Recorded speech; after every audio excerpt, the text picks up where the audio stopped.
Beneath the ash and stone of empires, there is a quieter power.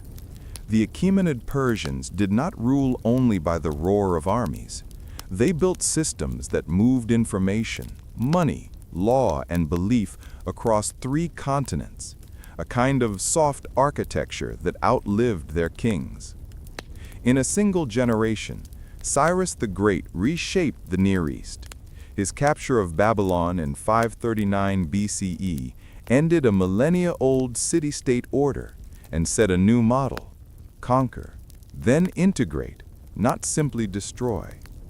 That moment began an experiment in governance whose echoes are surprisingly modern. Under Darius I, the experiment became engineering. He founded the ceremonial complex at Persepolis around 518 BCE and organized provinces, roads, and a common administrative language so the king's will could travel as fast as his messengers. This was power practiced as logistics and law. Imagine a road stretching nearly 2,700 kilometers, relay riders carrying royal messages in days where messages once took months, a communications network before modern communications. Through these arteries, the empire held together trade, tribute, and intelligence. This film will not romanticize or vilify. It will trace the hidden levers, policy over pillage, bureaucracy over brute force, and ask, how did an idea of rule survive conquest and become a template for later empires?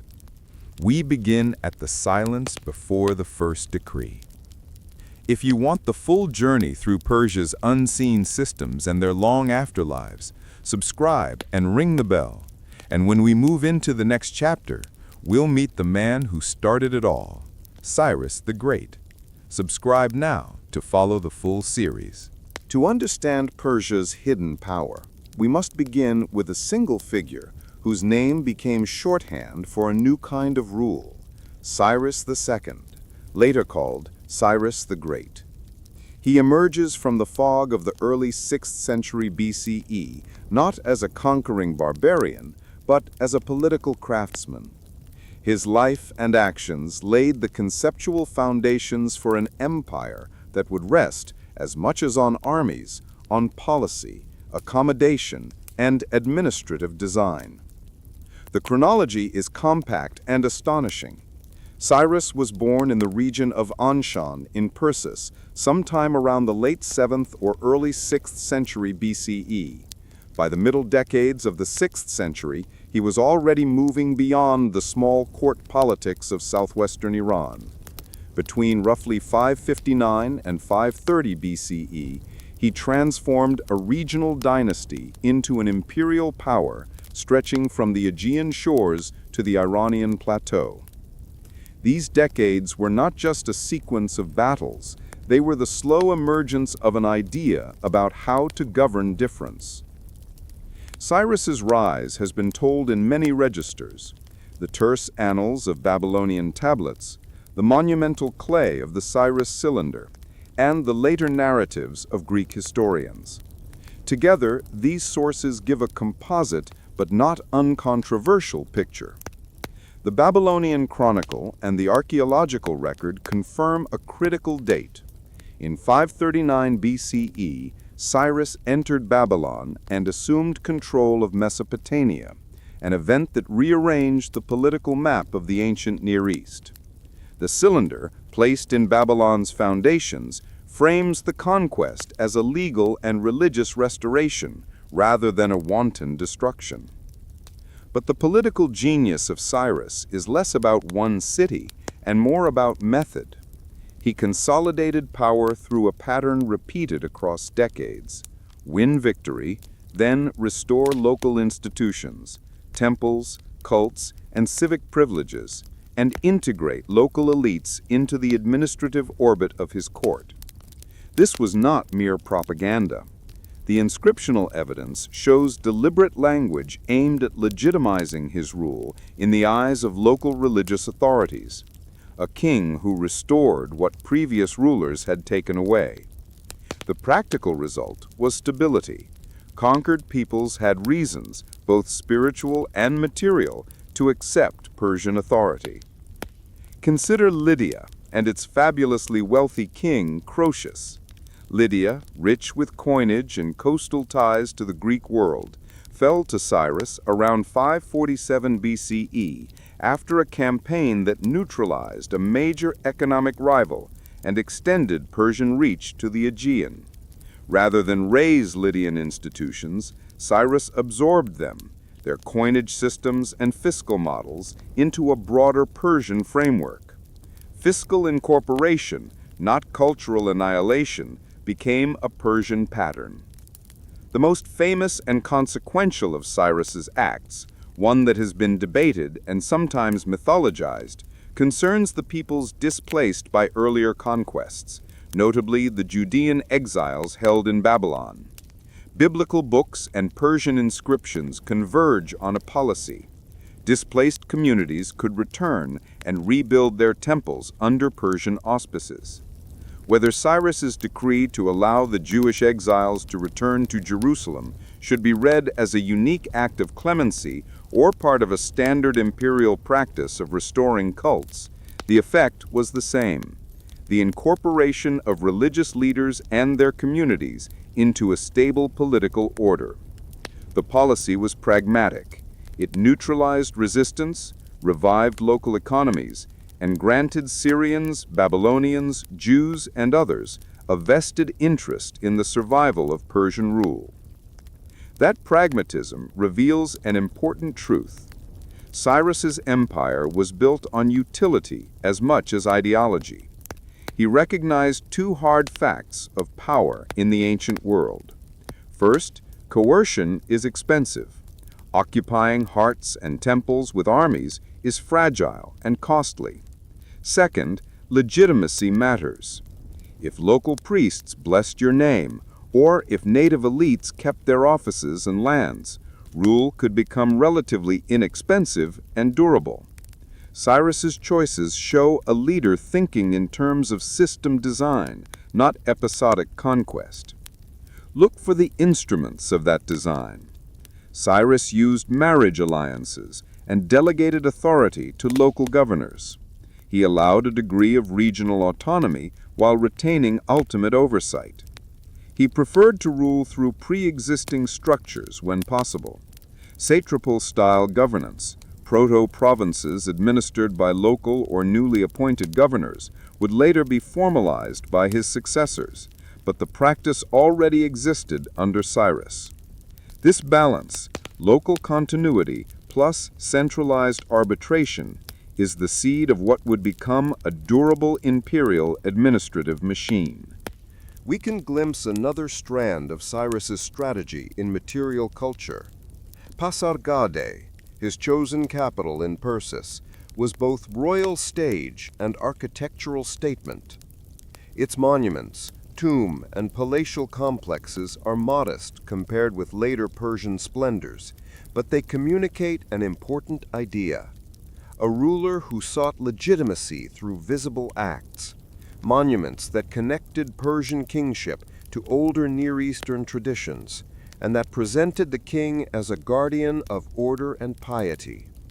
The tomb of Cyrus, simple and monumental, became an enduring symbol of his persona, powerful, judicious, and measured. We must also weigh the sources critically.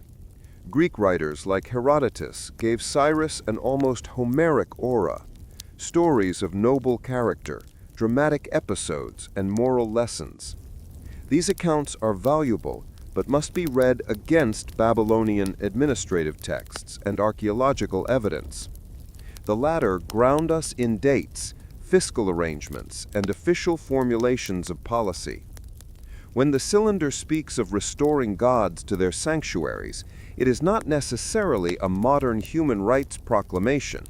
It is a statement about legitimacy in a world where the gods' favor mattered to Silic order. Still, that statement had profound political consequence. Another practical element of Cyrus's vision was economic integration. Conquering Lydia gave the Persians access to standardized coinage and long-distance trade networks. Incorporating Babylon opened irrigation-fed agricultural wealth and an established tax system. Cyrus did not destroy marketplaces, he enlarged them. By stabilizing trade routes and leaving local economic mechanisms intact, Persian rule generated tax revenue and facilitated commerce across a patchwork of regions. The result? An empire whose hidden power rested on economic interdependence as much as on the sword. Finally, consider the rhetorical pattern Cyrus used to present himself. His inscriptions are crafted to appeal both to local elites and to a trans-regional audience. He positioned himself not merely as conqueror, but as restorer and benefactor, language that mattered in a world where legitimacy flowed through temple economies and civic cults. This rhetorical strategy created a political psychology. Subjects came to see Persian rule as ordered, restorative, and therefore preferable to the violence of constant change. That psychological stabilization, soft, almost silent, became a core element of Persian durability. Cyrus's life was not without violence. Campaigns, seizures, and the suppression of rivals were real and consequential. But what sets his reign apart is the deliberate follow-through. Institutions put in place to turn military victory into governmental endurance. He taught succeeding rulers a lesson. An empire that binds people together through policy and practice is harder to break than one stitched together by fear alone. When Cyrus died around 530 BCE, his son Cambyses II inherited a consolidated realm. But Cyrus's legacy lived beyond dynastic succession. His methods, restoration, incorporation, administrative pragmatism, became templates. Later rulers would formalize and expand them. Darius I would systematize provinces and roads. The Achaemenid experiment would grow into an infrastructure of governance that enabled Persian control across enormous distances. Yet it all began with a simple, powerful insight that rule preserved by respect is often stronger than rule imposed by fear alone. When Cyrus laid the idea of imperial rule across a dozen peoples, it was Darius who turned that idea into a working machine, an architecture of governance that could move orders, taxes, and justice across continents. Darius I, who reigned from 522 to 486 BCE, arrived in a world of opportunity and risk. Rival claimants, distant provinces, and the persistent problem of how a single court could actually rule such diversity. He responded as an engineer of statecraft. The first stroke of Darius's design was administrative clarity. The empire was reorganized into a structured system of provinces, satrapies, each overseen by a governor or satrap. These satraps collected tribute, maintained local order, and supplied troops when called. But Darius carefully balanced power. To prevent independent satrapal rule, he created counterweights, royal secretaries, military officers, and inspectors who reported directly to the king. This balance of delegated authority and central oversight turned regional autonomy into controlled administration. This was not mere paperwork. The practical effect was profound. With satraps administering taxes and local law, the imperial center could focus on the macro: policy, large-scale infrastructure, and international diplomacy. Local elites retained roles under Persian rule, reducing the urge to revolt, while the central state received predictable revenue and manpower. The result? Stability by design, not by accident. Darius did something else equally consequential. He standardized the language of administration. Across a multilingual empire, The adoption of Imperial Aramaic as a common administrative tongue allowed documents and orders to be transmitted coherently from Babylon to Egypt to the eastern provinces. Aramaic inscriptions, tablet archives, and papyri from the period show that the language served as an administrative glue, simplifying communication and record-keeping over enormous distances. This was early information architecture. Finance and currency were another pillar. Persia inherited the economic sophistication of Lydia and Babylon. Darius centralized fiscal policy by introducing, formalizing, and circulating reliable coinage, most famously the gold daric and its silver counterpart, the siglos. Standard weights and metals made commerce predictable, eased taxation in coin rather than kind, and integrated local markets into a pan-imperial economy. Money, standardized, became a practical lubricant for political control. Concrete infrastructure translated policy into speed. Darius invested in roads, bridges, and a relay system of couriers known in Greek sources as the Angarion. The Royal Road, a network improved and maintained to enable messages to cross the empire rapidly, stitched distant capitals to the court at Susa. Herodotus admired the system. Mounted couriers could traverse the long route in days, a logistical advantage that let Darius exercise authority with unprecedented reach. Efficient communications meant rapid orders, quick responses to revolt, and timely tax accounting. We see the physical manifestation of this political engineering at Persepolis. Founded by Darius around 518 BCE, the site became a ceremonial heart for imperial display and an administrative hub. Its terraces, audience halls, and treasury were not mere pomp.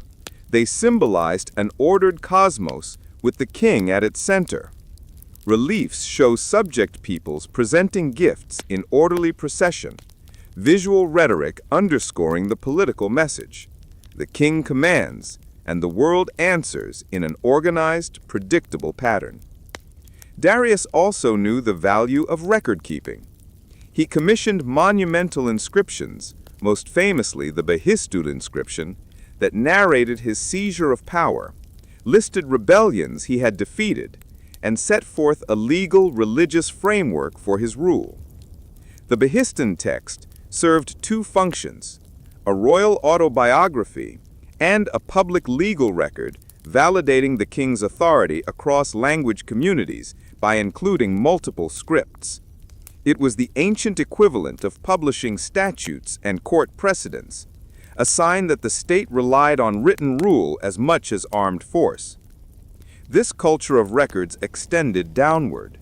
Tax lists, tribute records, and administrative tablets preserved in archives allow modern scholars to reconstruct how revenues were assessed and moved. Tribute was not arbitrary. It was calculated through surveys and quotas, designed to be predictable and collectible. Predictability reduced friction, both economic and political, and converted the empire's vast resources into a steady stream of funds for the court and its projects. Military organization under Darius complemented these civil systems. Rather than rely on a single standing national army, the empire utilized local levies and professional contingents. Each satrap supplied troops when summoned, while the court maintained elite units and reserved forces for imperial campaigns. This federated military model allowed rapid mobilization without the enormous expense of maintaining a massive permanent force. In essence, Darius outsourced much of the heavy lifting to provincial systems while keeping strategic command centralized. Diplomacy and cultural pragmatism remained constants from Cyrus. Darius used royal marriages, treaties, and local munificence to secure loyalty. He invested in building projects across the empire, not only in Persia, but in Egypt and at Susa, signaling that Persian rule could be a patron of local civic life. Monumental architecture and public works served as political instruments. They rewarded collaborators, provided employment, and created visible links between the provinces and the king. The centralized mechanisms also allowed for ambitious technical projects. Herodotus reports Persian investment in canals and navigation improvements. Archaeological and papyrological evidence supports large-scale land and water management projects in key provinces. Such projects increased agricultural productivity, sustained urban populations, and enhanced tax bases, again converting state capacity into economic stability rather than mere war-making ability. The machinery of power, therefore, had both civil and fiscal gears. Yet Darius's design was not infallible. The system's strength was also its complexity. The same multiplicity of agents that allowed efficient rule also created many potential fault lines, ambitious satraps, communication delays in the furthest reaches, and uneven loyalties in newly incorporated lands. To guard against these risks, Darius institutionalized oversight. Royal inspectors, known from some sources as the king's eyes and ears, whose task was to check satrapal conduct and to report corruption or rebellion directly to the court. These inspectors reinforced central control, but could only be effective insofar as the court could act on their reports. The empire's legal and moral rhetoric also mattered. Darius presented himself as the restorer of order, an image that borrowed the religious legitimacies of earlier Mesopotamian kings. By positioning his rule in terms of cosmic order and divine sanction, he made obedience appear not only politically sensible, but morally right. In a pre-modern context where legitimacy often flowed from temple recognition and religious sanction, this rhetorical alignment was a shrewd political instrument. The administrative machinery extended even to how the empire handled cultural plurality. The court promoted a pragmatic multiculturalism. Local laws and customs were often left intact. Officials were sometimes drawn from local elites, and religious practices were tolerated, all within a framework of royal prerogative. This pragmatic approach reduced friction and turned cultural difference from a threat into a managed asset. It allowed the Achaemenid center to extract value while preserving local social fabrics. Consider the arithmetic of scale. With standardized coinage, predictable tribute, and regular communications, the court could plan expenditures, large palaces, garrisons, irrigation work, and the maintenance of the courier system on the expectation of income. That predictability made the Persian state remarkably modern in its fiscal capacities. It could underwrite long-term projects and respond to crises without immediate collapse. The machinery of power thus created resilience, not immortality, but durability. Darius's reforms also had geopolitical consequences. The consolidation of administrative controls allowed Persia to project power into the Aegean and the Indus frontier. It placed the empire in direct contact and conflict with Greek city-states, Egyptian interests, and Indian polities. These interactions would test the limits of the Persian system. Projection of force across seas, subduing maritime powers, and managing the logistics of sustained overseas operations presented new challenges that the land-focused machinery had to adapt to. One of the more human aspects of Darius's system is worth pausing on: the experience of the subjects. For many, Persian rule meant predictable taxation, the stability to farm and trade, and the security to pursue local life without daily fear of arbitrary seizure. For others, especially elites who collaborated with the court, it offered new avenues of wealth and prestige within an imperial order. For yet others living on the periphery, Persian authority was distant, but present via tribute demands and the occasional royal show of force. The machine of state thus touched people's lives in uneven but concrete ways. In sum, Darius converted an idea into a set of durable practices, provinces that functioned, a lingua franca for administration, standardized currency, rapid communication networks, and legal rhetorical claims of legitimacy. Together, they formed an apparatus that was less theatrical than effective, quiet, methodical, and immensely practical. Where Cyrus had invented a strategy of accommodation, Darius engineered its instruments. An empire spread across deserts, mountains, and seas needs a nervous system. For the Achaemenids, that nervous system was a network of roads, relay stations, riders, and records that turned distance into manageable time. Where rulers in earlier ages had been hostage to months-long delays, the Persians learned to move orders, money, and intelligence with a speed that transformed political possibility.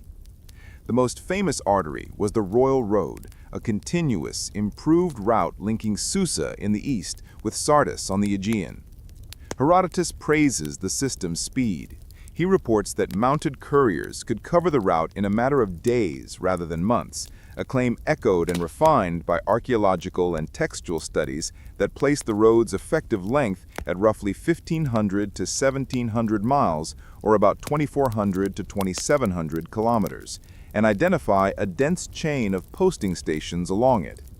The Royal Road did more than carry messages. It knitted markets, officials, and military logistics into a single operational frame. The backbone of this network was the chapar, or chaparahan, relay stations placed at regular intervals where fresh horses and riders awaited royal dispatches. These stations were not casual stops, but state-maintained infrastructure, stables, storehouses, and lodgings providing continuity of movement. Ancient commentators called the system the Angarium. Herodotus described its relentlessness, writing that nothing, neither snow, nor rain, nor heat, nor night, stayed these couriers from the swift completion of their appointed rounds. That phrase captures both admiration and the political fact. Rapid, reliable communication created a competitive advantage for imperial command. The logistics were precise. Relay stations appear to have been spaced to match a day's ride or less, enabling messages to leapfrog forward as fresh riders and mounts took the saddle. Persian administrative texts and later scholarship suggest a carefully maintained schedule and supply system. Fodder, spare animals, and local personnel were requisitioned to keep relays moving. That practical redundancy, stations, supplies, and trained riders turned the Royal Road into something like a pre-modern expressway for governance. Communication was not merely physical speed, it was also about common languages and record-keeping. In an empire of many tongues, Imperial Aramaic functioned as an administrative lingua franca, carried on tablets, papyri, and inscriptions from provincial offices to the royal archive. Official orders, tax registers, and returns could be read and acted upon across provincial boundaries because they were standardized in written form and written in a common script. This simplification of paperwork amplified the value of the road network. Fast messengers plus readable directives equals central control. Speed alone did not assure truthful intelligence. The Persians developed complementary institutions to verify reports and check intermediaries. Darius and his successors employed royal inspectors, often described in modern scholarship as the king's eyes and ears, whose task was to travel the provinces, audit officials, and report corruption or rebellion straight to the throne. These inspectors used the very roads and relay systems that carried tax returns and orders. The road's transparency became the court's instrument for oversight. In effect, the network created not only a way to send commands, but also a two-way flow for oversight and correction. The courier system also mattered for fiscal health. Tribute and taxes were the bloodline of the palace. Predictable payments required predictable assessments and timely reporting. Provincial treasuries sent quotas, barley and silver counts, and local scribes forwarded tallies along the communication web. The speed of transmission permitted the central treasury to anticipate revenues and allocate resources, troops for a campaign, funds for a canal project, or food for grain stores. In the ancient world, the ability to forecast cash flows was political power. The royal road and its branches also reshaped strategic calculations. Where an isolated satrap once had months to prepare revolt or conceal malfeasance, a satrap facing the prospect of inspectors and rapid royal response confronted a different calculus. The immediacy of possible punishment. Orders could travel in 9 days, where before they took months, reduced the window for successful insurrection. In short, the infrastructure of communication became an instrument of deterrence as much as administration. Yet communication was never neutral. The couriers and road crews who kept the system flowing were tied into local societies. Posting stations drew on local labor, and satrapal officials often relied on existing civic structures to staff and maintain relay points. The road, therefore, both penetrated and depended on local economies. Farmers, artisans, and caravan leaders became part of the network, beneficiaries when traffic meant trade, and enforcers when requisitioning fell due. The network's maintenance was therefore both a top-down state project and a negotiated local practice. Communication extended beyond routine administration to intelligence gathering. Military commanders on campaign depended on fast updates about enemy movements. Broken bridges or blocked mountain passes could alter strategy. The imperial courier system's speed gave Persian commanders operational flexibility. In the run-up to clashes with the Greeks in the early 5th century BCE, for instance, the empire's ability to marshal forces and move orders quickly was as decisive as any single battlefield tactic. The same network that fed the king's vaults fed his generals' maps. We should not overstate the system's perfection. Even the best-maintained networks suffer friction. Weather, hostile raids, and the sheer scale of the empire introduced delays and uncertainties. The farther a province lay from the court, the more likely messages would be rerouted, misread, or delayed. Yet the network's ability to reduce average delay from months to days or weeks was transformative. Imperfections did not negate the strategic shift created by speed. The Persian communication web also had cultural and economic effects. Faster movement of people and goods encouraged exchange. Craftsmen traveled with commissions, religious ideas moved alongside traders, and imperial decrees standardized some practices across regions. Markets deepened as information about price, demand, and supply flowed along the routes. In this sense, the road system underwrote early forms of economic integration, allowing distant regions to participate in a common economic space anchored by the palace. A striking consequence of these systems was symbolic, the visibility of the king's presence. Where the court could send a mounted rider to an outpost, showing a seal or an inscription, royal authority acquired a tangible face.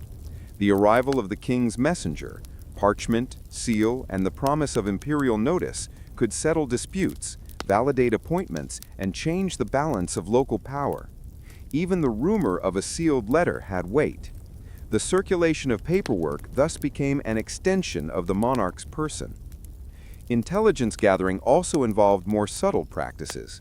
The Achaemenid court used diplomatic envoys, spies, and local informants to build situational awareness. These agents operated within and beyond the official courier system. Some reports traveled by chopper, others by merchant networks or friendly rulers. The multiplicity of sources forced the court to cross-check information, another reason why written reports and inspectors were crucial. The empire's information architecture was therefore heterogeneous and adaptive. The administration's reliance on roads and communication helps explain why certain architectural projects mattered. Bridges, causeways, and improved roadbeds were not merely engineering feats, they were strategic investments. Archaeological work has traced sections of improved road surfaces and ancient bridge abutments, confirming that the Persians invested materially in ensuring continuity of movement. A broken bridge could mean weeks of delay. A well-built causeway could guarantee seasonal reliability.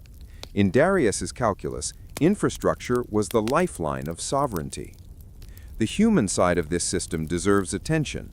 Couriers were elite servants of the state, capable riders, literate enough to carry sealed orders, and trained to navigate routes under threat.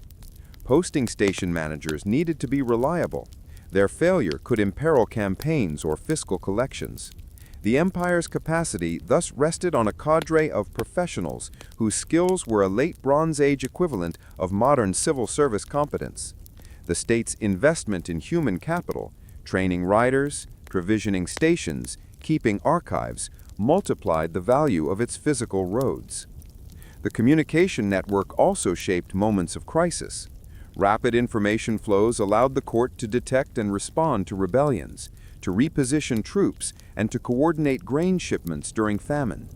During periods of unrest, messages of royal reprisal and reward could circulate rapidly enough to influence outcomes.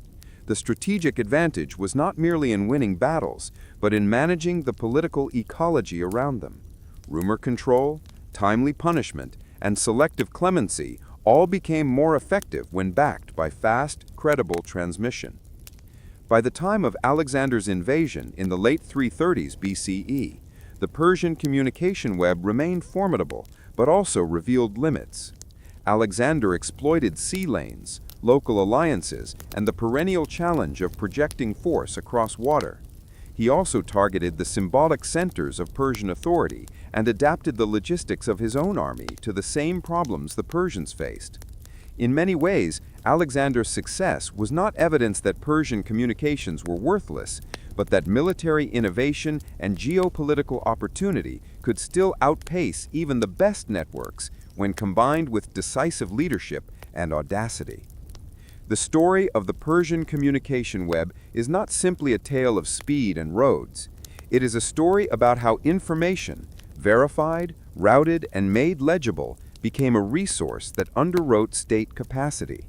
The royal road, the chopper hane, mounted couriers, administrative scripts, and royal inspectors, together they formed a coherent system that turned empire into something governable rather than merely vast. The quiet choreography of riders and scribes allowed a single court to command a plural world. Imagine now the scene we began with: a rider arriving at dusk with a sealed tablet, a satrap steward reading an order aloud, a storehouse counted, a levy issued, and a bridge repaired before winter. The network translated distance into action and made rule less a function of presence than connection. That was the Persian breakthrough, to make the world responsive to notice. Empires can command with swords, but they endure when they command with consent. The Achaemenid experiment rewired political survival by making religious life and governance complementary instruments, not opposites.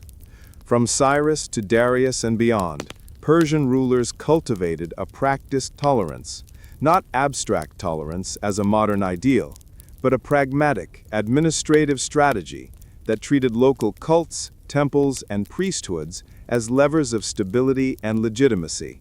This was statecraft with a spiritual dimension. The model begins with Cyrus.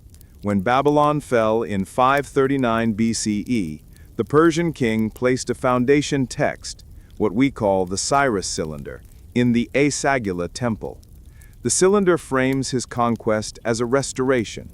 He denounces Nabonidus for neglecting Marduk, credits Marduk with favoring Cyrus, and claims to have returned displaced gods to their sanctuaries.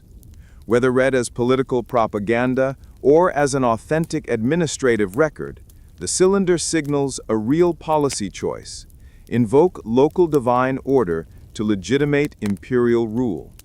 That small but decisive step made priests into partners rather than permanent enemies.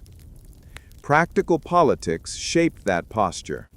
The ancient Near Eastern city-state world grounded civic legitimacy in temple cults and priestly endorsement.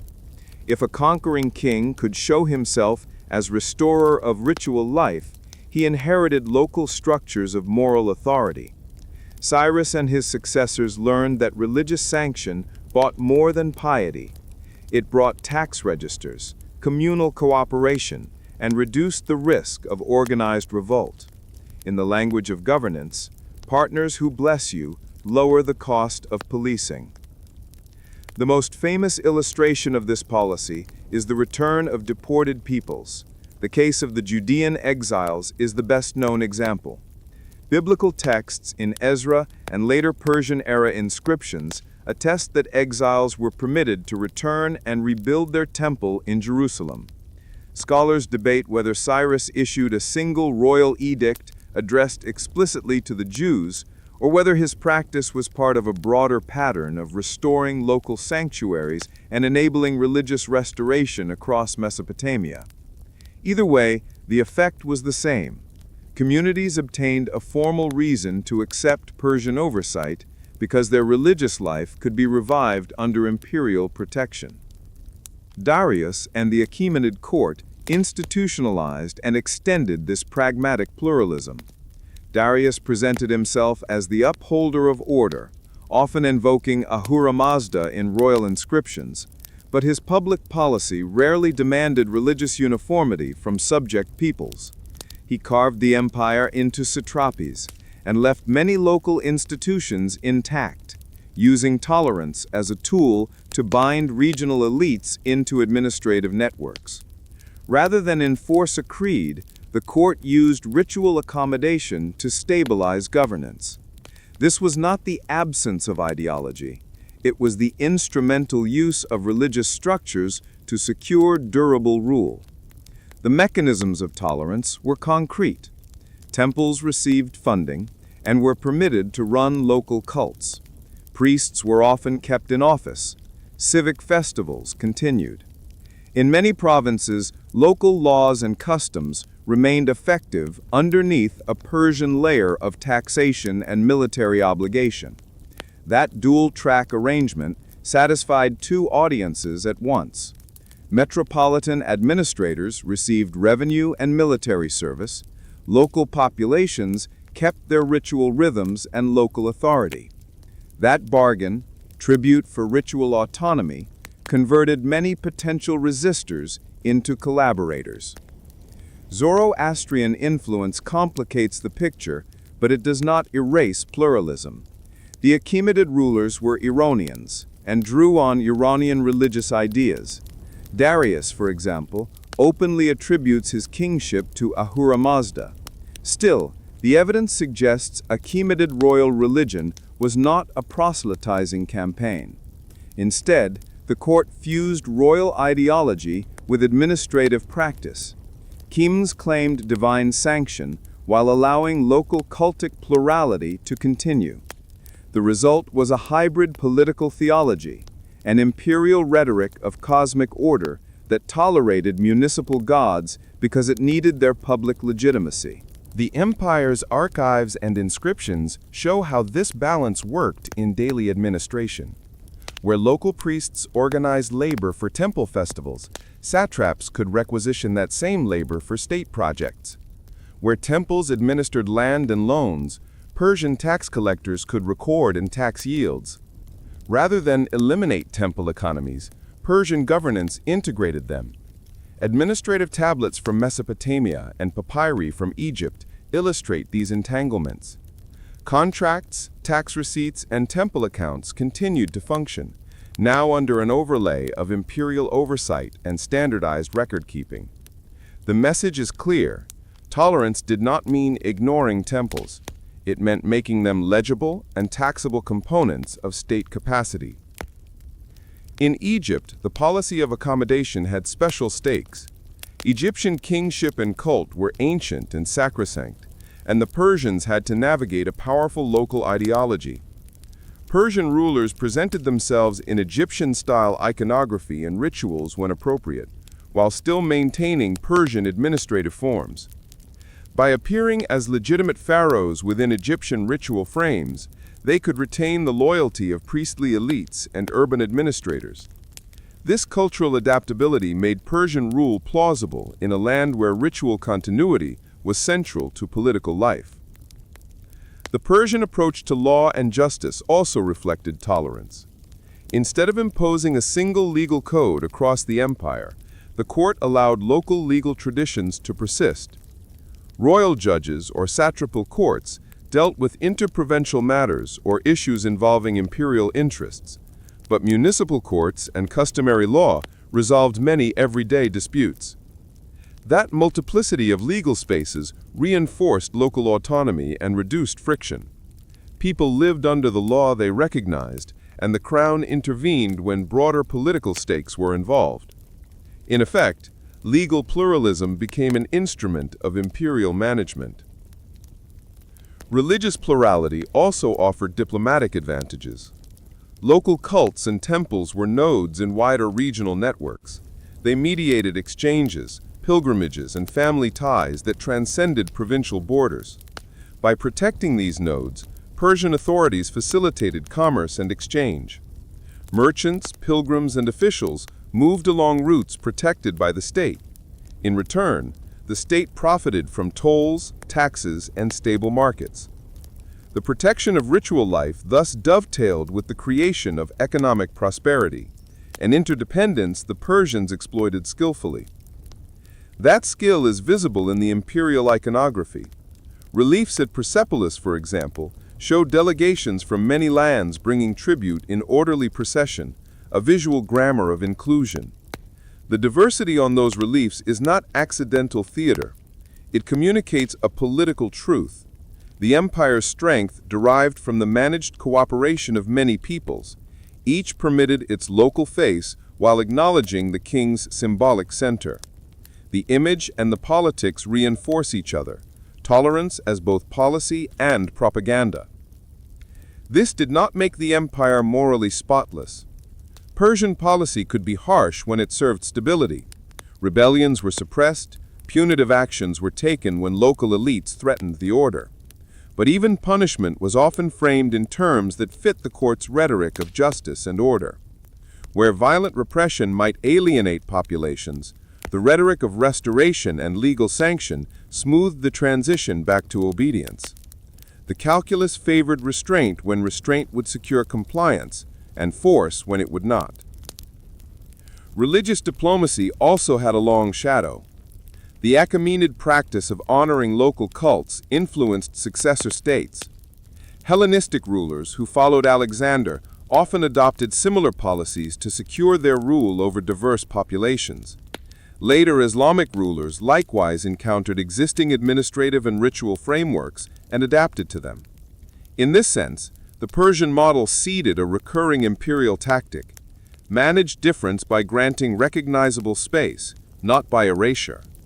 That legacy makes the art of tolerance an institutional inheritance, not merely a historical curiosity. The internal dynamics of this tolerant order were subtle. Priestly classes gained new roles as intermediaries. Local magnates navigated Persian patronage to expand influence. Scribes and administrators learned Persian bookkeeping practices while preserving local record forms. This created a bureaucratic hybrid, multilingual, multi-ritual, and interdependent, that bound elites into a web of incentives. Where collaboration with the imperial center rewarded status and wealth, resistance became costly.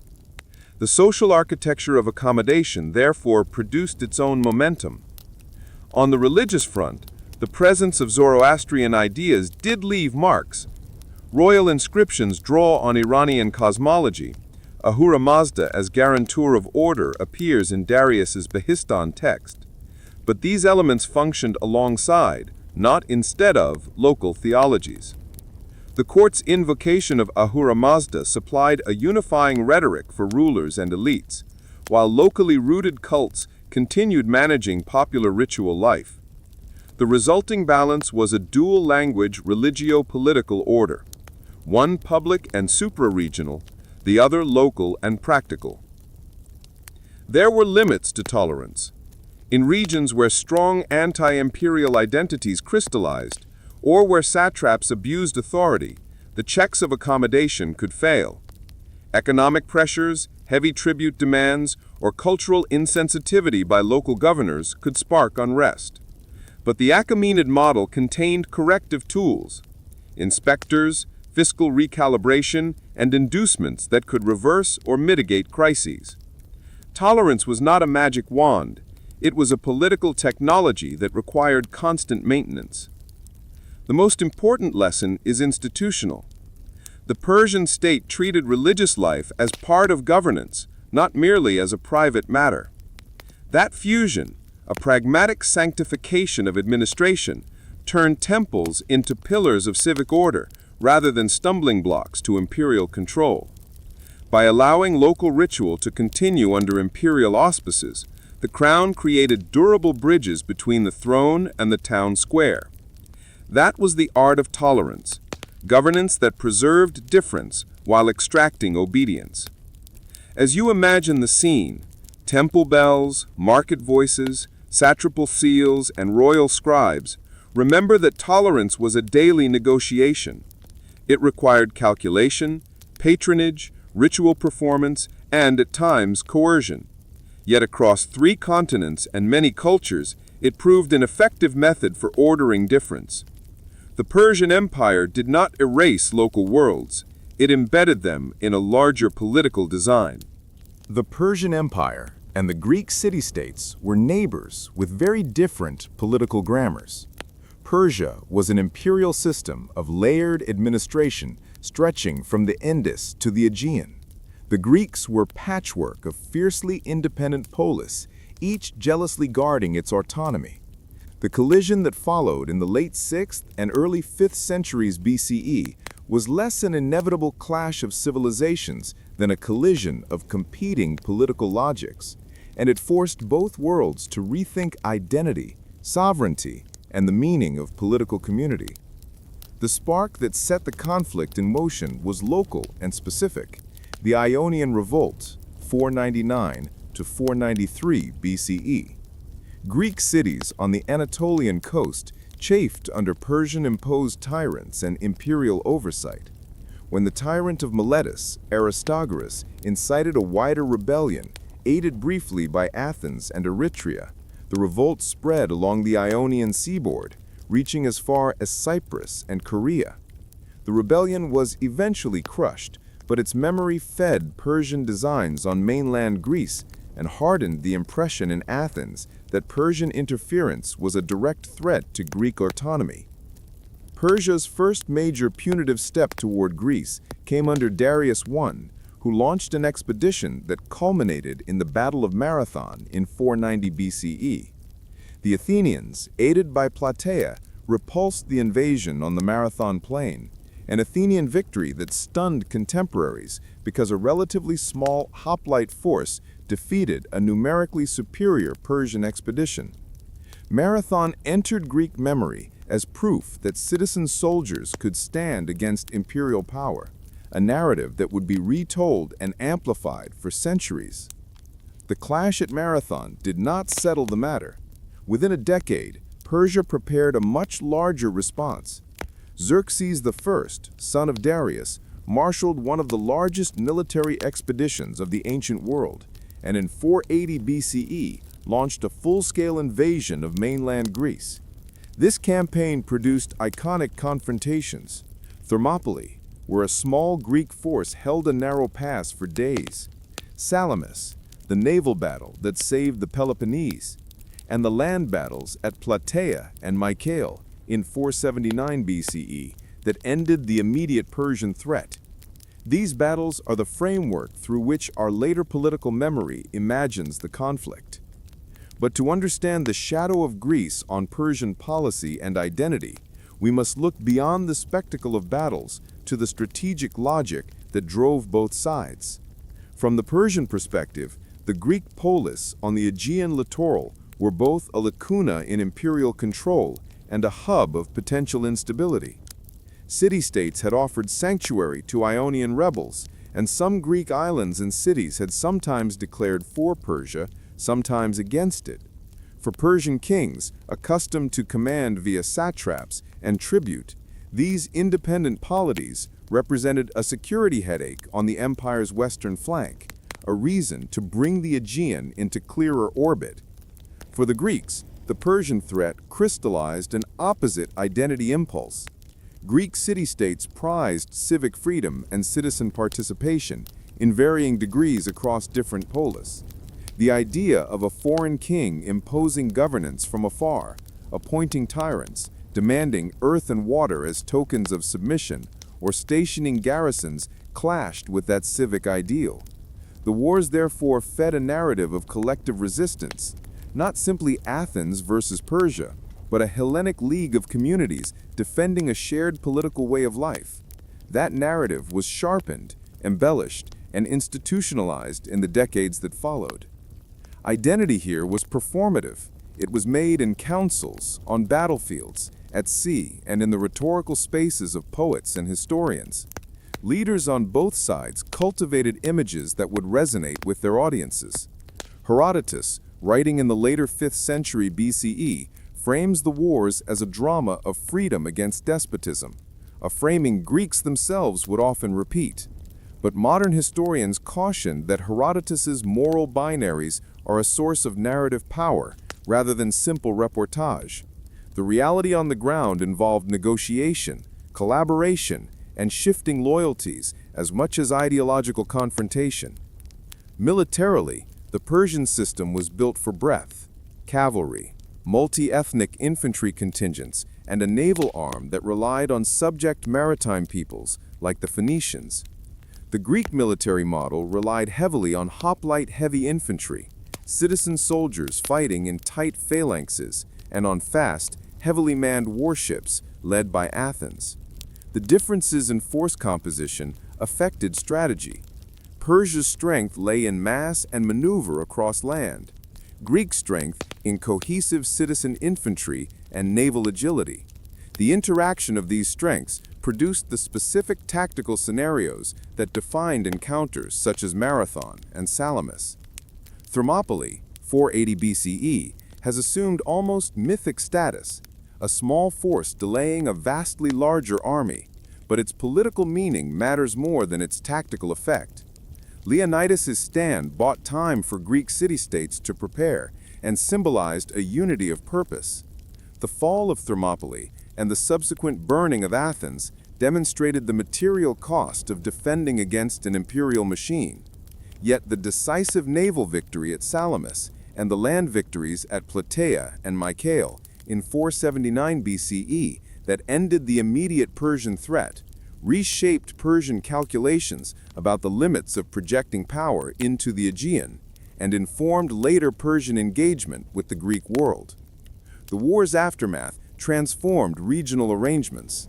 The Athenian-led Delian League, founded c. 428 BCE, formalized a new security architecture, a naval coalition aimed at expelling Persian forces from the Aegean and protecting Ionian Greeks.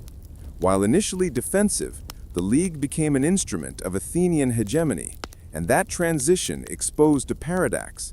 The Greek response to imperial threat produced its own form of regional domination. In short, the Persian challenge pushed Greek city-states toward broader political coordination, which in turn created new power centers within Greece itself. For Persia, the outcome carried lessons. The empire retained the resources and administrative structures to reconquer and influence parts of the Aegean in later decades, but the costs of full territorial control across the sea and among fiercely independent polities were stark. Persian policy increasingly favored influence through proxy rulers, diplomatic deals, and fomenting divisions among Greek states rather than repeated mass invasions. The wars taught Persian strategists that the calculus of empire in the Aegean required subtlety. Maritime power, local alliances, and the management of Greek internal politics were as important as field armies. The cultural shadow was reciprocal. Greek literature, art, and political thought absorbed Persian presence as a defining contrast. The wars entered epic memory and civic performance. Athenian drama, rhetoric, and political ideology found in the Persian wars material to shape notions of Athens' mission and Greek liberty. Conversely, Persian inscriptions and records show the empire cognizant of the Greek question, treating uprisings and alliances as administrative problems that required both military and diplomatic solutions. Each side used the other as a mirror to define itself. Identity formation after the wars was not instantaneous. Hellenism, in the sense of a pan-Greek identity, was a gradual construction.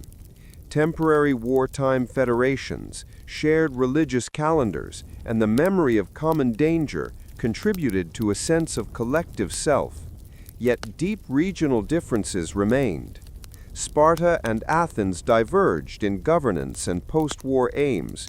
Some Greek cities resentfully resisted Athenian dominance, even as they profited from Persian expulsion. The Persian threat thus catalyzed cooperation without erasing local political diversity.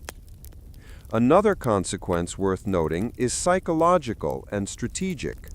Persia's repeated designs on Greece forced the Greeks to professionalize certain aspects of defense, fortifying ports, investing in navies, and creating intelligence networks. Athens, especially, emerged as a maritime power. Its walls and long walls to the Piraeus and its investment in the fleet were direct outcomes of the strategic lessons learned during the Persian invasions. The infrastructural and institutional investments of the Greek states had long-term impacts on the shape of classical Greek politics. The Persian side also retooled. After the invasions, Persia relied more heavily on diplomatic manipulation, subsidies, and naval alliances in the Aegean. Persian courts could and did exploit factionalism among Greek city-states, providing support to those seeking advantage. This political economy of influence allowed Persia to keep a foothold in regional affairs without committing to the impossible costs of permanent occupation across the sea. It is an old lesson of great empires. Where territorial annexation is difficult, influence wins the day. In the historiographical aftermath, Herodotus amplified the moral drama of the conflicts, and later Greeks used those narratives to justify new political orders. But modern historians read both the wars and their memory with nuance. They see military contests and the practical exchanges of diplomacy, trade, and cultural contact. Persia was not a monolithic antagonist of Greek liberty in the way later storytelling sometimes makes it. The reality was a messy mix of war, accommodation, patron-client politics, and shared economic life. This complexity is crucial if we are to avoid romantic myths and instead understand how identities and institutions co-evolved. The legacy of the Persian-Greek encounters is therefore twofold. On one hand, the wars crystallized and accelerated a Greek sense of shared identity and military cooperation that would resonate through classical culture. On the other hand, they taught the Persian Empire the limits of direct control in maritime theaters and pushed it toward subtler forms of power projection. The shadow cast by Greece over Persia was not only the memory of battlefield defeats, it was the strategic realignment of imperial practice in response to a new competitive political environment.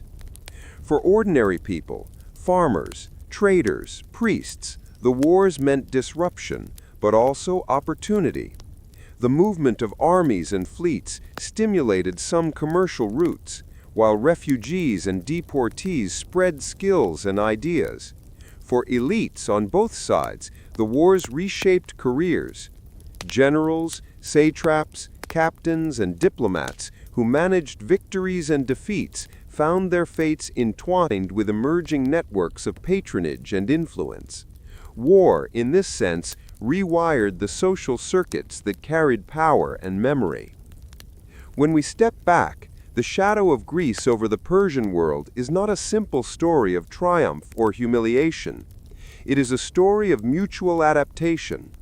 The Greek polis learned to coordinate defense, project power at sea, and consolidate political structures that would later produce empire in Athens's case.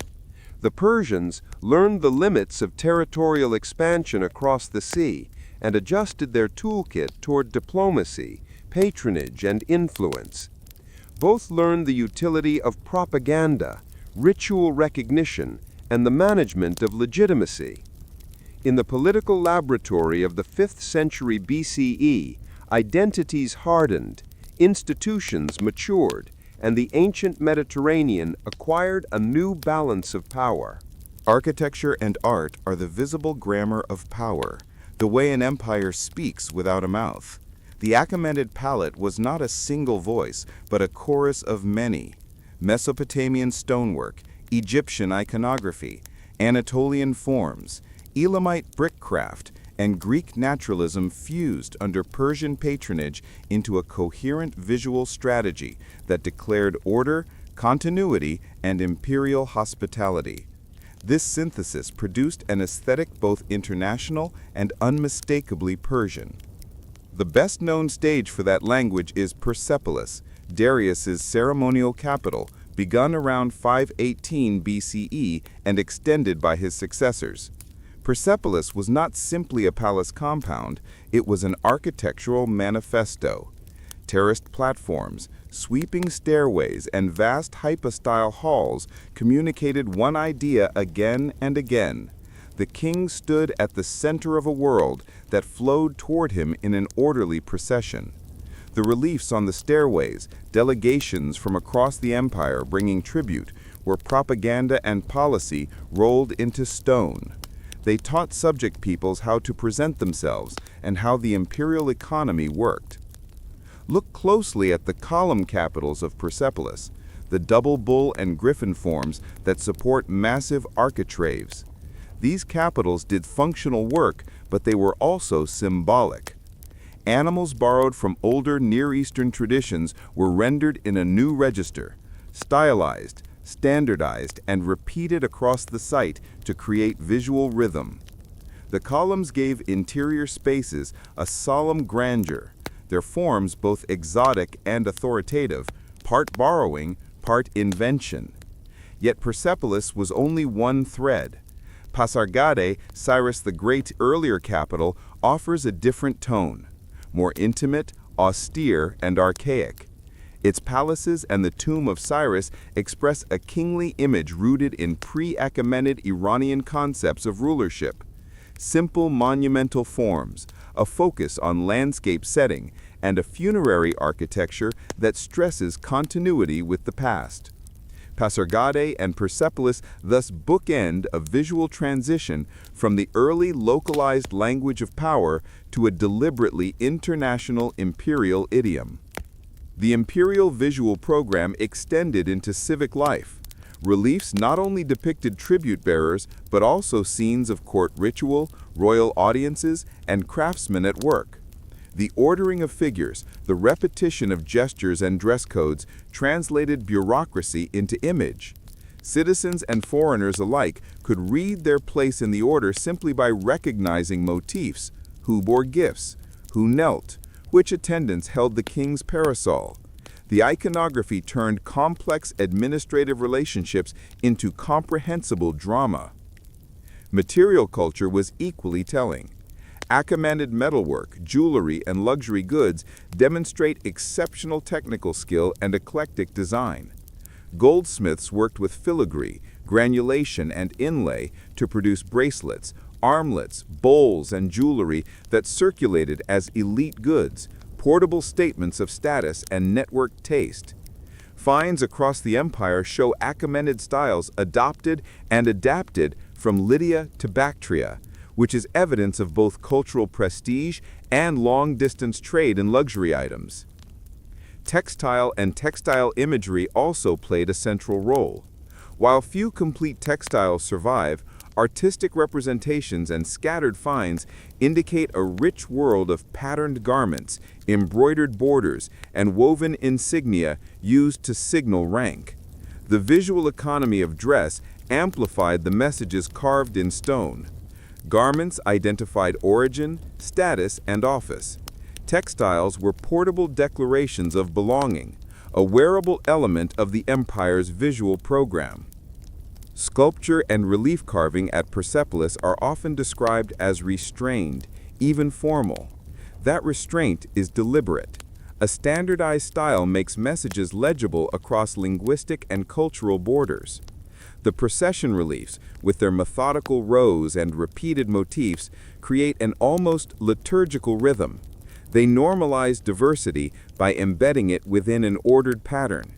In other words, the art does political work. It domesticated difference into a predictable, ceremonial exchange. The Achaemenid court was also a center for artists and craftsmen from across the empire. Archaeological evidence and ancient accounts indicate that builders and decorators were brought from subject regions: Egyptian stone carvers, Greek and Ionian sculptors, Anatolian potters, and Elamite brickmakers.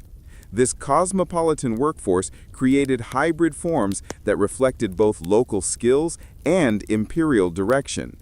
The resulting art was neither a crude patchwork nor a mimicry. It was an engineered synthesis crafted to serve imperial purposes. Architecture served ritual and seasonal functions as well. Some scholars propose that Persepolis's massive terraces and halls were explicitly tied to Nowruz, the spring festival, and other courtly ceremonies. The staging of tribute during such festivals created a predictable yearly rhythm. Elite delegations arrived, presented gifts, and left with the crown's favor. These orchestrated spectacles did practical work, redistributing prestige, reinforcing clientage networks, and signaling imperial generosity, all encoded in stone and ritual sequence. The royal tombs, like the rock-cut graves at Nakshi Rustam and the simple sarcophagus at Pasargadae, communicated another truth: connection to ancestry and to the land. The monumental tombs claimed continuity with earlier Mesopotamian and Elamite forms, while also asserting a distinct Persian claim to territory. Funerary architecture thus linked memory, legitimacy, and landscape into a single semiotic field. The dead king anchored living authority. Consider also small-scale media: cylinder seals, glazed bricks, and ivory inlays. Seals traveled with officials and merchants, authenticating documents and goods. Their carved narratives condensed identity into a handheld emblem. Glazed bricks in palaces and administrative buildings provided color and texture that contrasted with the stone austerity of stair reliefs. Ivory plaques, often inlaid in wooden furniture, carried foreign motifs into Persian interiors. These objects show that imperial aesthetics were experienced in public ceremonies and private rooms alike. The cultural program even extended to urban planning. Capitals and administrative centers, Susa, Ecbatana, and Persepolis, were organized to facilitate control and display. Palaces faced terraces and plazas designed for gatherings. Administrative quarters clustered near treasuries and archives. The spatial logic of cities made visible the chain of command. Courts, treasuries, and record rooms were placed to project power and to manage flows of people and goods. Urban form became another instrument in the state's toolkit. The Achaemenids also used inscriptions and multilingual texts to communicate authority. The Behistun inscription, carved on a cliff face in multiple scripts, announced Darius's legitimacy and recounted rebellions he had crushed. Monumental texts worked like public law codes, visible, durable, and intended to be read across different language communities. They transformed royal narrative into permanent public record. Another facet of cultural policy was patronage. The court funded building projects, temples, and palatial refurbishments across the empire. Funded works bound local elites to the center. Kingship offered labor, resources, and architectural expertise in exchange for loyalty. Patronage converted local ambition into imperial spectacle, and it created jobs for artisans, a material network that sustained imperial aesthetics across a vast territory. The aesthetics of power also carried messages about order and legitimacy. The recurring motifs, rosettes, animal combat scenes, and stylized vegetation echoed older Near Eastern symbols of kingship. But the Achaemenids combined these with an ethic of representation. Delegations appear with regional dress and gifts.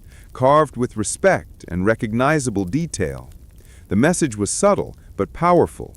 Local identities were preserved under the crown's umbrella, but always in an ordered, legible context that reinforced the king's supremacy. The cultural program left durable legacies. Hellenistic rulers who followed Alexander adopted many Persian courtly practices, audience protocols, palace layout, and even some artistic motifs because they recognized the effectiveness of the visual and ceremonial language the Persians had perfected. Later empires in the region likewise inherited administrative forms that the court's art and architecture made legible. The Achaemenid golden fabric was not only aesthetic, but also institutional. It taught successors how to display and manage diversity. Yet the golden fabric had its contradictions. Monuments like Persepolis were ceremonial, not everyday. They displayed wealth concentrated at the center, the same center that depended on provincial tribute. Luxury goods and lavish court life could inspire loyalty, but also resentment. When Alexander marched toward Persepolis in 330 BCE, the burning of the palaces carried symbolic weight. It was an attack not only on physical structures, but on the visual order those structures represented. The flames consumed more than timber. They targeted an imperial language. The artisans who made the empire's image were often invisible in the historical record, but archaeological layers reveal their presence. Workshops, tool marks, broken molds, and misfired ceramics. Their skills traveled and adapted, creating a living, evolving visual vocabulary. In short, the golden fabric of the empire was woven by hands across many lands, a multinational creative economy that sustained imperial ideology and everyday life. The final image to hold is multi-layered, a tribute bearer in a carved procession, a gold bowl hammered with animal motifs, a marbleized column catching morning light, and a weaver's shuttle moving through dyed threads. Together they form a language of authority and belonging, an empire that spoke in stone, metal, and cloth. This was the Persian strategy of making power legible, an artful system that turned diversity into display and display into governance. Power built at continental scale brings its own, often invisible, liabilities. The Achaemenid Empire's astonishing wealth and reach were the very conditions that made it fragile. Enormous tribute streams raised expectations. Long supply lines stretched response time. Local governors accumulated resources and ambitions, and the absence of a clear, institutionalized succession regularly turned dynastic transitions into moments of peril. The Persian story shows how prosperity and scale create centrifugal forces that test any imperial design. Start with the arithmetic of scale. An empire that claimed tributary lands from the Nile to the Indus depended on regular flows of grain, silver, and goods. These flows funded palaces, courts, garrisons, and monumental projects. But they also created expectations for distribution, for payrolls, and for patronage. When revenues lagged because of poor harvests, local unrest, or disrupted routes, the center's ability to reward loyalty and sustain administration weakened. In an empire where rulers bought allegiance with gifts and offices, fiscal shortfalls produced political strain. Size amplified logistical friction.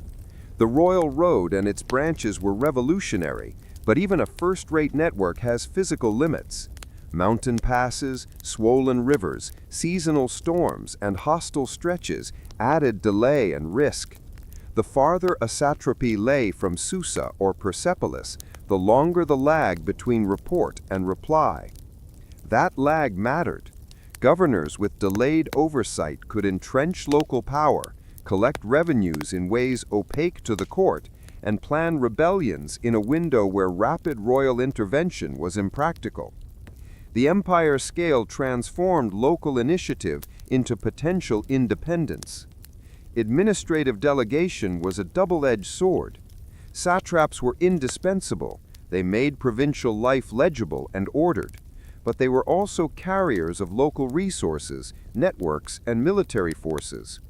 Over time, influential satraps could accumulate local loyalties and wealth that made them semi-independent power centers. Episodes such as the later revolts of Western satraps in the 4th century BCE exposed how provincial strength could challenge central authority when the center was weakened by other pressures. Delegation bought governance at the cost of empowering potential rivals. Succession was the empire's most recurring danger.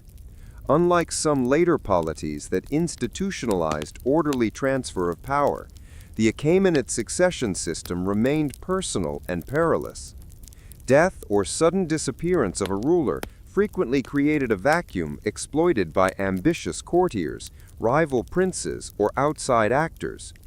The chaotic years following Cambyses II's death in 522 BCE, when a usurper, Gaumata, briefly seized power until Darius suppressed multiple rebellions, demonstrate how quickly the imperial project could teeter when the line of succession blurred. The Behistun inscription itself is a record of how fragile royal continuity could be. The problem intensified because control of the imperial core conferred massive rewards. Whoever could present a plausible claim to kingship could, at least briefly, command treasuries, secure loyalties through gifts, and legitimize rule through religious rhetoric. That prospect made palace politics lethal. Court factions, noble houses, military commanders, and priestly networks all had incentives to back rival claimants. The result was a succession ecology in which intrigue, assassination, and revolt were perennial risks. Wealth itself invited predation. Treasuries, caravan routes, and granaries were tempting targets for local strongmen and opportunistic governors. War, of course, demanded resources, but the process of extracting those resources, levying tribute, requisitioning grain, or demanding corvée labor, could provoke local backlash. Heavy or poorly managed exactions turned productive provinces into hostile ones. Administrators who squeezed too hard could create the very unrest the center sought to avoid. Wealth enabled the court's projects, but, unchecked, it also eroded consent. Military obligations complicated the calculus. The Achaemenid model relied heavily on provincial levies rather than a massive standing army. In principle, this reduced central cost. In practice, it created dependence on local elites' willingness to provide troops. A satrap who withheld forces or used them to consolidate local power could thwart imperial strategy.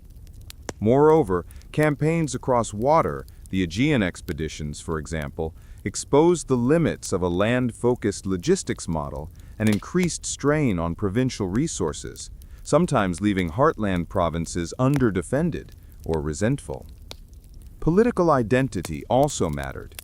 The Achaemenid bargain, local autonomy in return for tribute and loyalty, functioned when elites saw value in collaboration, but it depended on mutual recognition of royal competence and justice.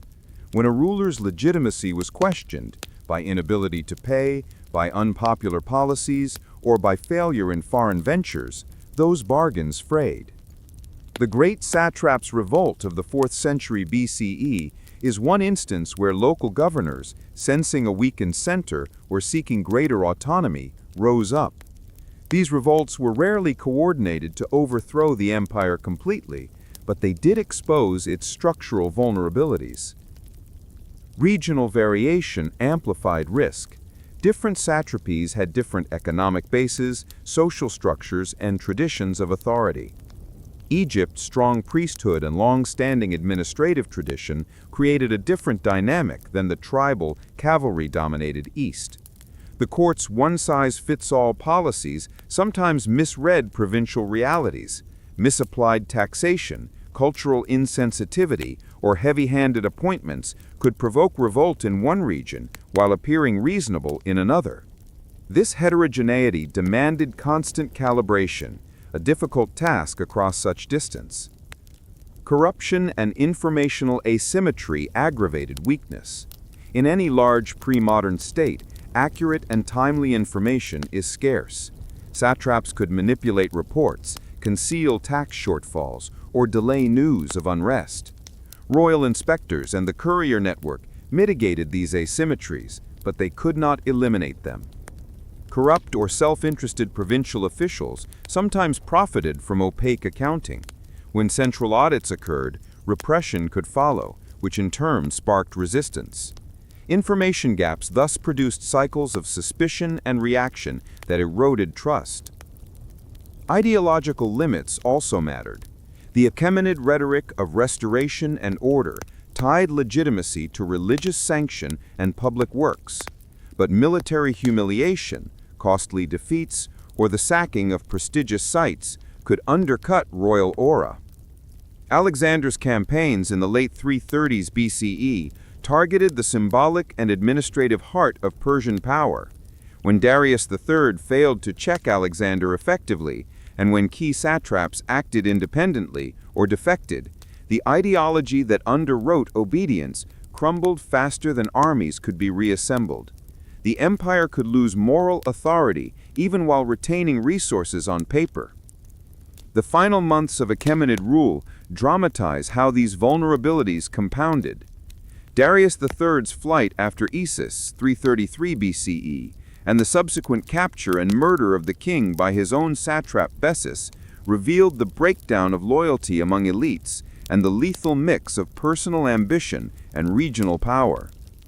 Bessus's declaration of kingship and retreat into Central Asia did not save the polity.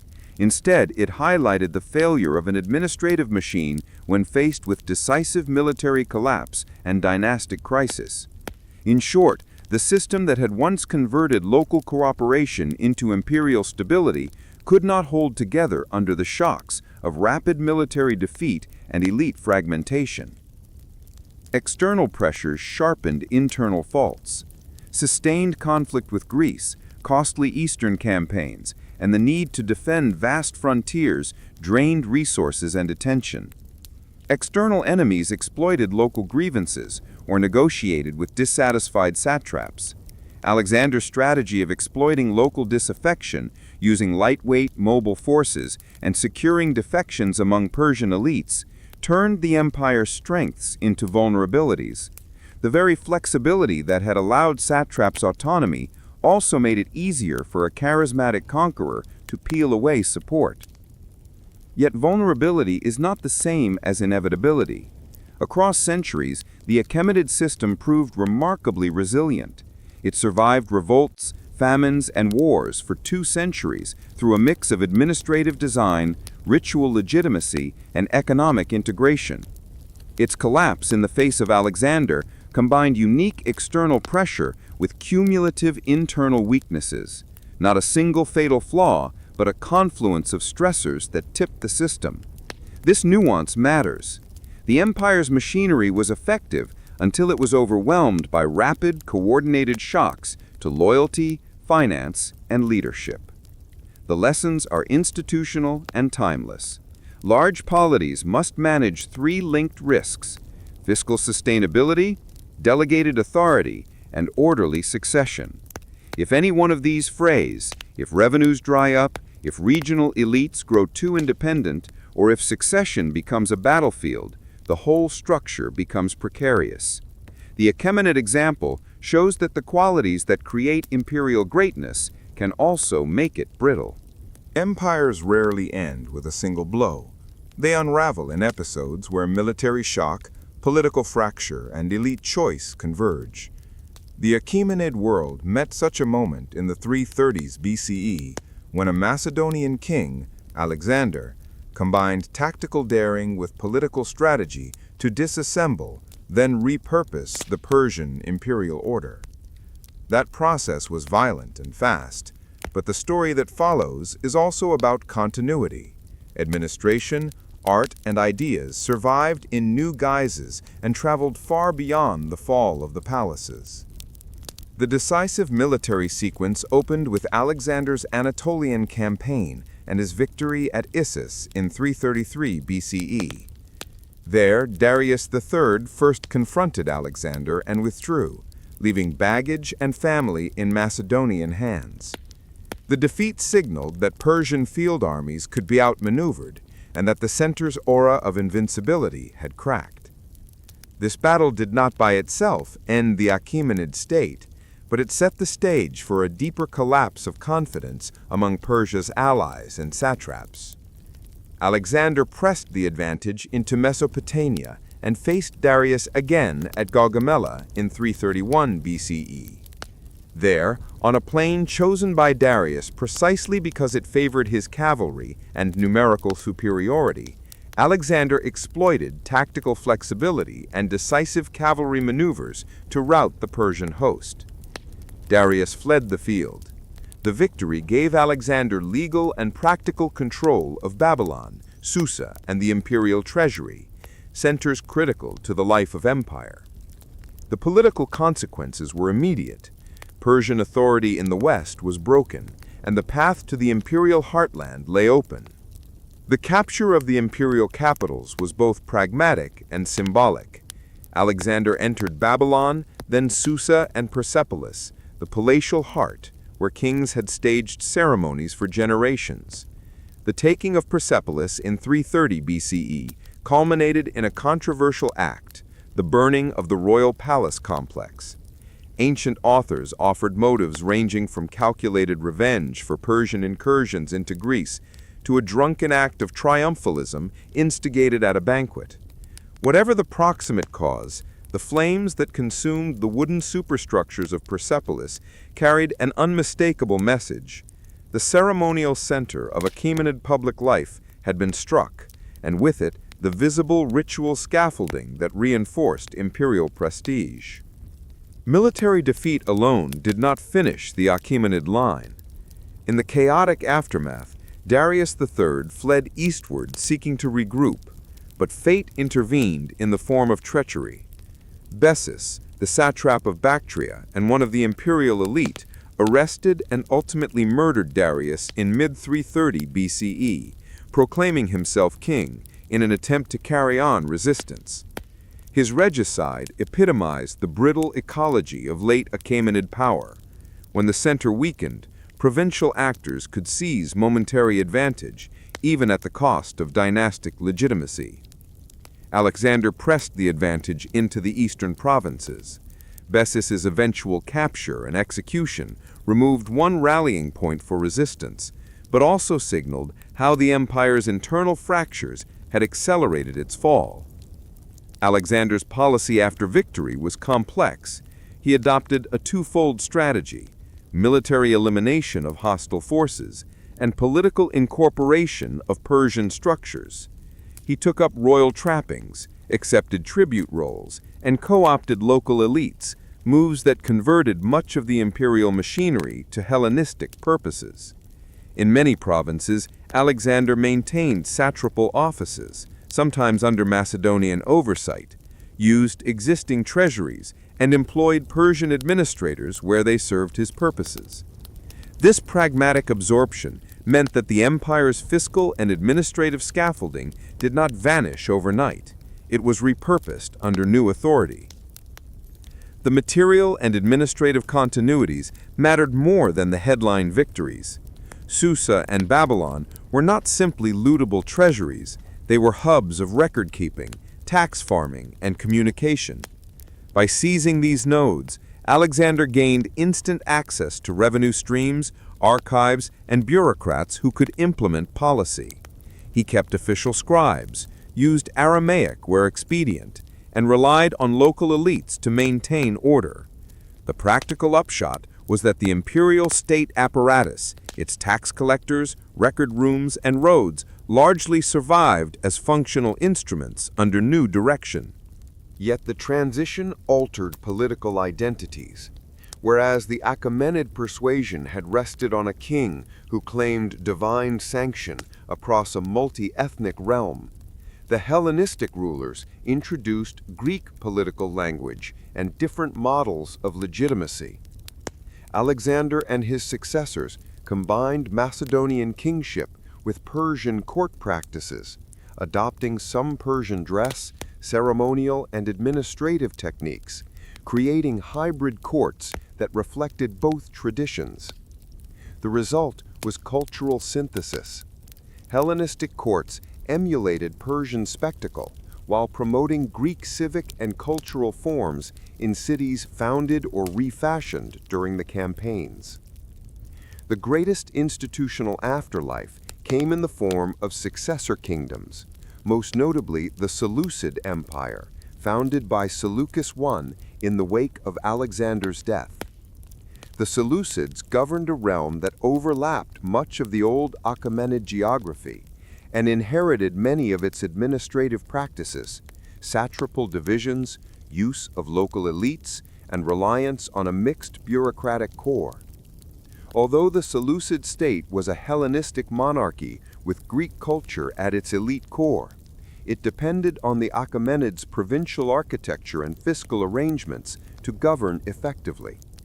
In this sense, Persian administrative DNA persisted inside new polities that would rule Western Asia for centuries. The cultural legacy ran deep as well. Artistic and architectural languages fused. Persian motifs appeared in Hellenistic palaces. Greek styles informed local sculpture and coinage. Administrative seals and document forms combined elements from both traditions. Cities like Seleucia, Antioch, and Alexandria became crucibles where Persian, Greek, and local features mixed, producing public rituals, civic calendars, and elite fashions that looked outwardly Hellenic but functioned on infrastructures first organized under Achaemenid rule. Beyond immediate succession, longer-term legacies show up in surprising places. When Iranian political life reasserted itself in later centuries, rulers selectively revived Achaemenid motifs to legitimate new authority. The Parthians and Sasanians, successive Iranian dynasties, drew on Achaemenid models of kingship, iconography, and territorial imagination. Centuries later, early Islamic administrators in the 7th-8th century CE borrowed Persian bureaucratic techniques, tax registers, land surveys, and provincial governance structures, practical tools inherited across ages. In short, Achaemenid systems became part of an administrative repertoire that outlived the dynasty that created them. Alexander himself became a conduit for Persian ideas to reach the Mediterranean. Greek elites who served in his campaigns encountered Persian court ceremonial, satrapal governance, and royal ideology, and many returned with admiration for practices that could reinforce their own power back home. Philosophers, artists, and statesmen absorbed foreign models, leading to an intellectual exchange as well as institutional borrowing. The encounter thus rewired political imaginaries on both sides of the old frontier. The fall also reshaped memory. Greek historiography, Herodotus, and later dramatists and orators, portrayed Persia as the archetype of Oriental despotism, a rhetorical foil against which Greek liberty could be defined. That framing persisted in Western memory for centuries.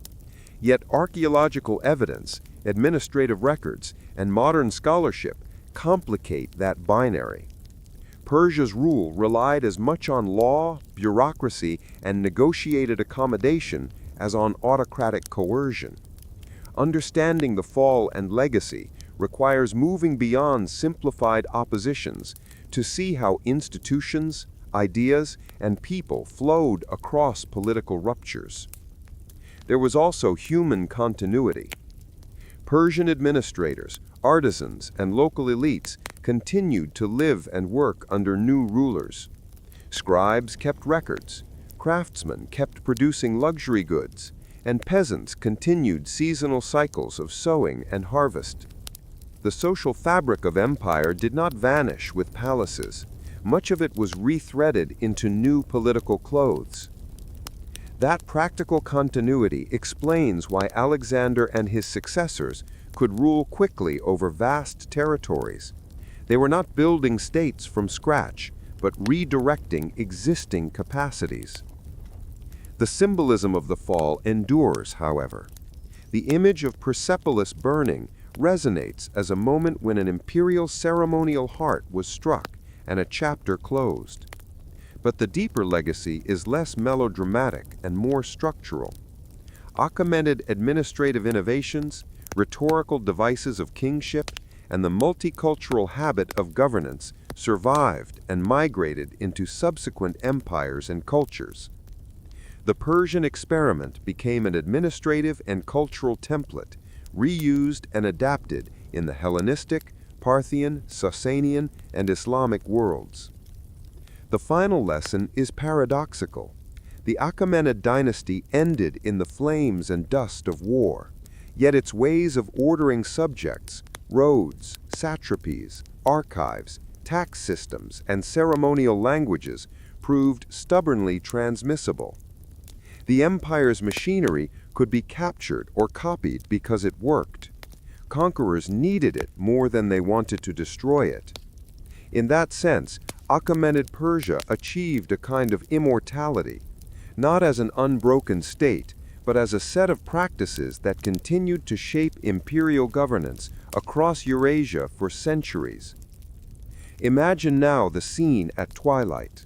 Alexander riding past charred columns, Persian clerks counting the same grain stores under a new seal, local priests reassembling ritual life, and a map being redrawn with Seleucid governors penciling in satrapal boundaries. The banner changed, but the logistics and everyday routines of empire, those quiet, persistent things, endured. That is the double legacy of the fall, a dramatic political end and a diffuse institutional afterlife that quietly shaped the centuries to come. The Achaemenid Empire closed as a political chapter with dramatic speed in the 330s BCE, yet it did not vanish like smoke. Its institutions, rituals, and practices passed into other hands because they worked. Roads and relay stations, satrapal administration, standardized revenue accounting, and a rhetorical code of kingship all offered practical tools that successors adapted rather than discarded. In this way, Persia's structures became portable technology for governance. At the center of that durable design was an idea introduced under Cyrus: conquer, then integrate. Cyrus's restoration program in Babylon, 539 BCE, encapsulated in the famous Cyrus cylinder, framed conquest as order restoration and opened a template of accommodation that reduced the costs of rule and enlisted local authorities as partners rather than permanent enemies. That pragmatic generosity was political engineering as much as magnanimity. Darius refined the model into systems: satrapies with counterbalancing oversight, imperial Aramaic as an administrative lingua franca, and monetary standards like the Daric that lubricated empire-wide commerce. Written inscriptions, from royal proclamations to the monumental Behistun record, made law and legitimacy legible across languages and provinces, turning royal narrative into durable public record. Those instruments hardened into administrative habits that outlived dynasties. Military defeat came fast against Alexander, with key episodes at Issus, 333 BCE, and Gaugamela, 331 BCE, and the sack and burning of palatial Persepolis in 330 BCE closed the ceremonial chapter of Achaemenid public life. Yet Alexander and his successors reused the very mechanisms that made Persia governable. They kept treasuries, scribes, and roads, and folded Persian officials into Hellenistic administrations. What burned in the pyre did not erase the archive, the tax rolls, or the network of provincial governance. The longer legacy is structural and trans-regional. Seleucid, Parthian, and Sasanian rulers borrowed Persian administrative templates. Medieval Islamic caliphates adopted tax, land survey, and provincial frameworks that had Achaemenid antecedents. Even artistic and ceremonial repertoires, royal audience formats, audience reliefs, and court imagery echoed Persian prototypes in later court cultures. The Achaemenid experiment thus seeded a recurring set of solutions for ruling diverse, connected lands. If there is a final lesson, it is this: lasting power often wears the face of mundane competence. The Achaemenids did not rule solely by spectacle or sword. They built systems that made multi-ethnic rule administratable, roads that carried orders, scribes who made accounts speak to one another, and a political grammar that turned ritual into legitimacy. Those quiet mechanisms outlived dynasties and continue to inform how large polities manage difference today.